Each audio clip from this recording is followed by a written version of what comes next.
सर्वनाश के चार द्वार। एक ब्राह्मण दरिद्रता से बहुत दुखी होकर राजा के यहाँ धन याचना करने के लिए चल पड़ा। कई दिन की यात्रा करके राजधानी पहुंचा और राजमहल में प्रवेश करने की चेष्टा करने लगा। उस नगर का राजा बहुत चतुर था। वह सिर्फ सुपात्रों को दान देता था। याचक सुपात्र है या कुपात्र, इसकी परीक्षा होती थी। परीक्षा के लिए राजमहल के चारों दरवाजों पर उसने समुचित व्यवस्था कर रखी थी। ब्राह्मण ने महल के पहले दरवाजे में प्रवेश किया ही था कि एक वेश्या निकलकर सामने आई। उसने राजमहल में प्रवेश करने का कारण ब्राह्मण से पूछा। ब्राह्मण ने उत्तर दिया कि मैं राजा से धन याचना के लिए आया हूँ, इसलिए मुझे राजा से मिलना आवश्यक है ताकि कुछ धन प्राप्त कर अपने परिवार का गुजारा कर लूँ। वेश्या ने कहा, महोदया, आप राजा के पास धन मांगने जरूर जाएं, पर इस दरवाजे पर तो मेरा अधिकार है। मैं अभी काम पीड़ित हूँ। आप यहाँ से अंदर तभी जा सकते हैं जब मुझसे रमण कर ले, अन्यथा दूसरे दरवाजे से जाइए। ब्राह्मण को वेश्या की शर्त स्वीकार नहीं हुई। अधर्म का आचरण करने की अपेक्षा दूसरे द्वार से जाना उन्हें पसंद आया। वहां से लौट आए और दूसरे दरवाजे पर जाकर प्रवेश करने लगे। दो ही कदम भीतर पड़े होंगे कि एक प्रहरी सामने आया। उसने कहा, इस दरवाजे पर महल के मुख्य रक्षक का अधिकार है। यहाँ वही प्रवेश कर सकता है जो हमारे स्वामी से मित्रता कर ले। हमारे स्वामी को मांसाहार अति प्रिय है। भोजन का समय भी हो गया है, इसलिए पहले आप भोजन कर ले, फिर प्रसन्नता पूर्वक भीतर जा सकते हैं। आज भोजन में हिरण का मांस बना है। ब्राह्मण ने कहा कि मैं मांसाहार नहीं कर सकता, यह अनुचित है। प्रहरी ने साफ साफ बता दिया कि फिर आपको इस दरवाजे से जाने की अनुमति नहीं मिल सकती। किसी और दरवाजे से होकर महल में जाने का प्रयास कीजिए। तीसरे दरवाजे में प्रवेश करने की तैयारी कर ही रहा था कि वहां कुछ लोग मदिरा और प्याले लिए बैठे मदिरा पी रहे थे। ब्राह्मण उन्हें अनदेखा करके घुसने लगा तो एक प्रहरी आया और कहा, थोड़ा हमारे साथ मदिरा पियो, तभी भीतर जा सकते हो। यह दरवाज़ा सिर्फ उनके लिए है जो मदिरा पान करते हैं। ब्राह्मण ने मदिरा नहीं किया और उल्टे पांव चौथे दरवाजे की ओर चल दिया। चौथे दरवाजे पर पहुंचकर ब्राह्मण ने देखा कि वहां जुआ हो रहा है। जो लोग जुआ खेलते हैं वो ही भीतर घुस पाते हैं। जुआ खेलना भी धर्म विरुद्ध है। ब्राह्मण बड़े सोच विचार में पड़ा। अब किस तरह भीतर प्रवेश हो? चारों दरवाजों पर धर्म विरोधी शर्तें हैं। पैसे की मुझे बहुत ज़रूरत है, इसलिए भीतर प्रवेश करना भी जरूरी है। एक ओर धर्म था तो दूसरी ओर धन। दोनों के बीच घमासान युद्ध उसके मस्तिष्क में होने लगा। ब्राह्मण जरा सा फिसला।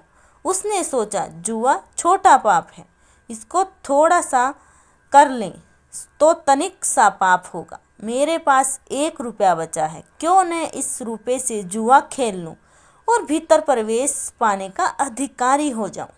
विचारों को विश्वास रूप में बदलते देर न लगी। ब्राह्मण जुआ खेलने लगा। 1 रुपये के 2 हुए, 2 के 4 और 4 के 8।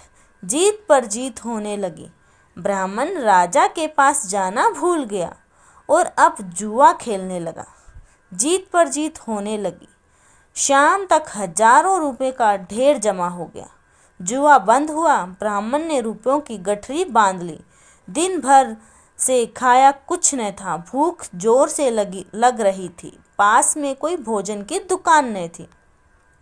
तो ब्राह्मण ने सोचा, रात का समय है, कौन देखता है, चलकर दूसरे दरवाजे पर मांस मिलता है, वहीं क्यों न खा लिया जाए। स्वादिष्ट भोजन मिलता है और पैसा भी खर्च नहीं होता। दोहरा लाभ है। जरा सा पाप करने से कुछ हर्ज नहीं।